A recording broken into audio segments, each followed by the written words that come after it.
एस्ट्रॉफी channel के नाजरीन, इस वक्त दुनिया में 43 मिलियन लोग कम्प्लीटली ब्लाइंड हैं, जबकि 218 मिलियन लोग विजुअल इम्पेयरमेंट से अफेक्टेड हैं। इन सभी लोगों के लिए आंखों से ज्यादा कीमती चीज कोई नहीं हो सकती। शायद इसलिए ये प्रोवर्ब मशहूर है कि अंधा क्या चाहे, दो आंखें। तो जनाब, अब ये प्रोवर्ब रियलिटी बनने वाला है, क्योंकि सभी अंधों को आंखें मिलने जा रही हैं, और वो भी दो। ऐसा कहना है दुनिया के सबसे अमीर शख्स इलॉन मस्क का। Even if someone has never had vision ever, like they were born blind, we believe we can still restore vision.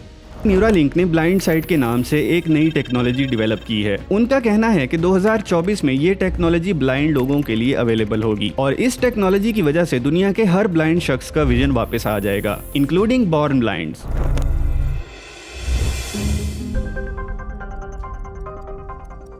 दोस्तों, आखिर ये रेवोल्यूशनरी टेक्नोलॉजी काम कैसे करती है, ये कितनी कम्प्लेक्स और एडवांस है, इसकी ब्रेन चिप कैसे ऑपरेट करती है, और क्या ये टेक्नोलॉजी सच में सब ब्लाइंड्स को देखने के काबिल बना देगी? ये सब जानने के लिए वीडियो के एंड तक हमारे साथ रहिएगा, और अगर आप चाहते हैं कि हम भी आपको दिखते रहें तो चैनल को अभी सब्सक्राइब कर लें।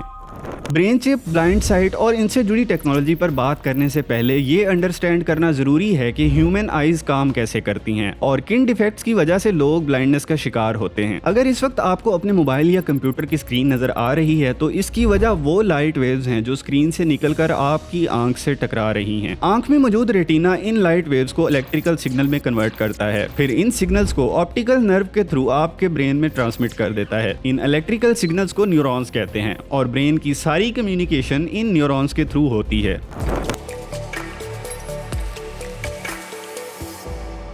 ब्रेन का एक पार्ट विजुअल कॉर्टेक्स इन सिग्नल यानी न्यूरॉन्स को रिसीव करता है और अपने ऑक्सीपिटल लॉब के थ्रू इनको डिकोड करता है। फिर ये सिग्नल इमेजेस में कन्वर्ट होते हैं जो हमें नजर आती हैं। अब अगर इस सिस्टम में से कोई एक पार्ट भी डिफेक्ट का शिकार हो जाए तो हम नहीं देख सकते। फॉर एग्जाम्पल, अगर रेटिना या आंख का कोई दूसरा पार्ट डैमेज हो जाए या ऑप्टिकल नर्व में कोई इशू हो जाए तो लाइट वेव्स ब्रेन तक ट्रांसमिट नहीं हो सकेंगी, क्योंकि न्यूरॉन्स को डाटा ही नहीं मिल सकेगा जिसे वो ब्रेन तक ट्रांसमिट कर सकें, और यूं हमारा विजन चला जाएगा।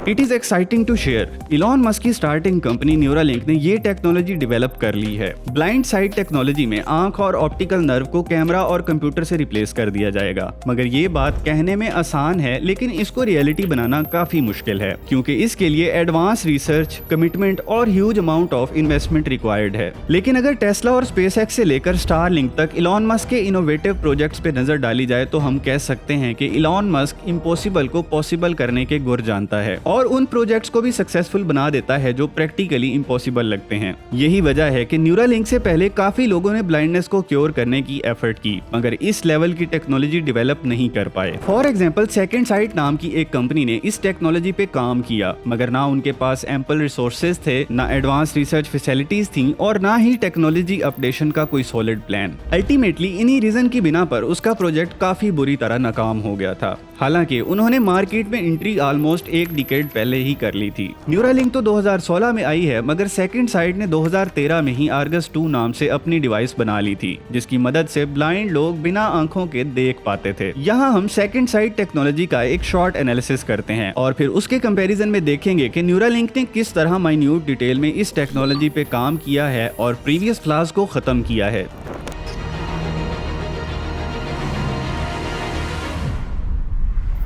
सेकंड साइट ने रेटिना में एक इलेक्ट्रोड फिट किया और पेशेंट को आंखों पे लगाने के लिए ग्लासेस दिए। इन ग्लासेस पे कैमरा लगा था। ये कैमरा इमेजेस लेकर एक प्रोसेसर को भेजता था जो पेशेंट की पॉकेट में ही रहता था। ये प्रोसेसर उन इमेजेस को इलेक्ट्रिकल सिग्नल में कन्वर्ट करके इलेक्ट्रोड तक पहुंचा देता था। इलेक्ट्रोड से ये सिग्नल ऑप्टिकल नर्व में और फिर ब्रेन में ट्रांसमिट होते थे, जहाँ न्यूरॉन्स उस डाटा को इमेज में कन्वर्ट कर देते थे। ये इमेज 60 पिक्सल की होती थी, जिनसे पेशेंट को कोई ऑब्जेक्ट बिल्कुल क्लियर तो नजर नहीं आता था, बल्कि उसका ब्लैक एंड व्हाइट वर्जन दिखता था। ये बात याद रहे कि आर्गस 2 डिवाइस में ग्लासेस और प्रोसेसर को एक वायर के थ्रू कनेक्ट किया जाता था। ये टेक्नोलॉजी इनोवेटिव तो थी, मगर सेकंड साइट की डिवाइस बहुत ज्यादा कॉस्टली थी। इसकी कॉस्ट $1,50,000 थी, जबकि सर्जरी और इसको यूज करने की ट्रेनिंग के चार्जेस इसके अलावा थे, जिन्हें इंक्लूड करके एक पेशेंट $5 लाख खर्च करने के बाद इस टेक्नोलॉजी को अवेल कर सकता था। फिर टेक्निकल इश्यूज को रिजॉल्व करने और टेक्नोलॉजी की अपग्रेडेशन के लिए मजीद रिसर्च की जरूरत थी, और इस रिसर्च के लिए भी फाइनेंशियल रिसोर्सेज रिक्वायर्ड थे जो कि कंपनी के पास नहीं थे,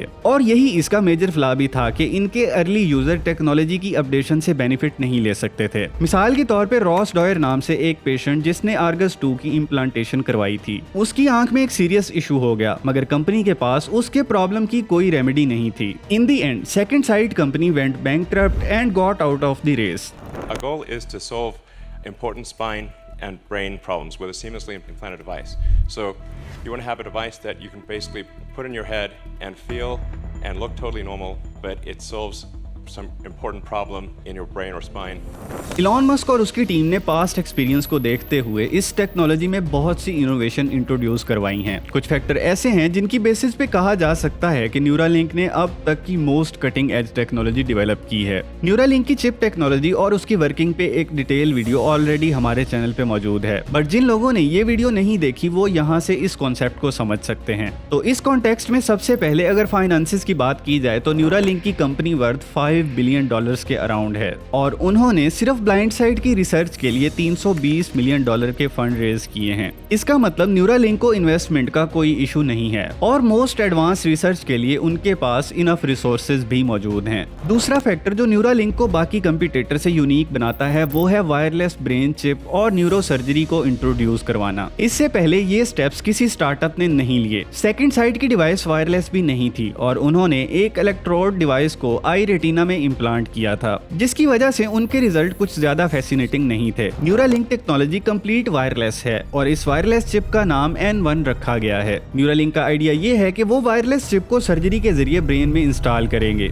इसके लिए स्कल में होल किया जाएगा, और फिर ब्रेन के अराउंड मौजूद सॉफ्ट प्रोटेक्टिव लेयर ड्यूरा को हटाकर चिप को डायरेक्ट ब्रेन में प्लेस कर दिया जाएगा। इससे इलेक्ट्रोड्स की परफॉर्मेंस सिग्निफिकेंटली इनहांस हो जाएगी, जो कि सेकंड साइट टेक्नोलॉजी के केस में काफी लो थी। इलेक्ट्रोड्स की परफॉर्मेंस को मजीद बेहतर बनाने के लिए इन इलेक्ट्रोड्स को पॉलीअमाइड मटेरियल से बनाया गया है। पॉलीअमाइड मटेरियल को यूज करने का एडवांटेज ये है कि ये बायोकम्पैटिबल है, और इससे ब्रेन में इन्फेक्शन का रिस्क भी नहीं रहेगा, और साथ ही इलेक्ट्रोड्स को फ्लेक्सिबल भी रखा गया है।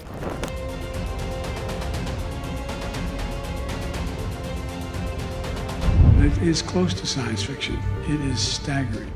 प्रीवियस चिप्स में मेटल इलेक्ट्रोड्स यूज किए जाते थे जिनमें रस्टिंग के चांसेस रहते थे। रस्टिंग होने से इलेक्ट्रोड्स की एफिशिएंसी डिक्रीज हो जाती थी। मेटेलिक मटेरियल होने की वजह से इलेक्ट्रोड्स में सुई की तरह की हार्ड अरेज होती थी, इससे उनको हैंडल करने में एक्स्ट्रा केयर करनी पड़ती थी। इस हवाले से N1 को देखा जाए तो उसके सेफ्टी कंसर्न्स ऑलमोस्ट एलिमिनेट हो गए हैं। प्रीवियस चिप्स के कंपैरिजन में N1 की इमेज क्वालिटी भी बहुत इंप्रूव होगी, क्योंकि BCI टेक्नोलॉजी के जरिए ब्रेन में जो इमेजेस बनती हैं उनमें नंबर ऑफ इलेक्ट्रोड्स का मेन रोल होता है, जबकि न्यूरालिंक ब्रेन के विजुअल कॉर्टेक्स में 2 चिप्स इंस्टॉल करेगी, और हर चिप में 16,000 इलेक्ट्रोड्स होंगे, यानी टोटल 32,000। ये एक ह्यूज डेवलपमेंट है, जिसकी वजह से न्यूरालिंक चिप से मिलने वाली इमेजेस मेनी टाइम शार्पर होंगी। On top of that wireless technology होने की वजह से यूजर्स इस टेक्नोलॉजी को घर या बाहर किसी भी जगह पे ऑपरेट कर सकेंगे। ब्रेन के अंदर इंस्टॉल होने की वजह से ये चिप्स इनविजिबल होंगी, और इन्हें वायरलेसली चार्ज भी किया जाएगा।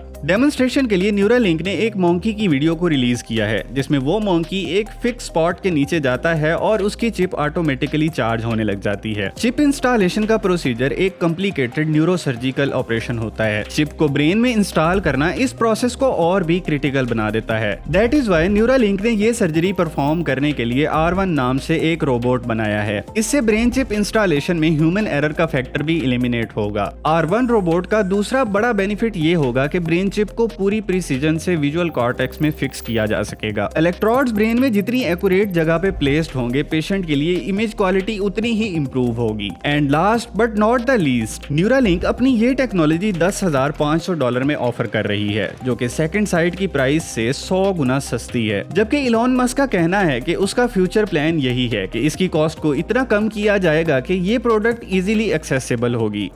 A West Jordan woman can see again for the first time in 40 years. She's the first person in Utah with the new FDA-approved bionic eye.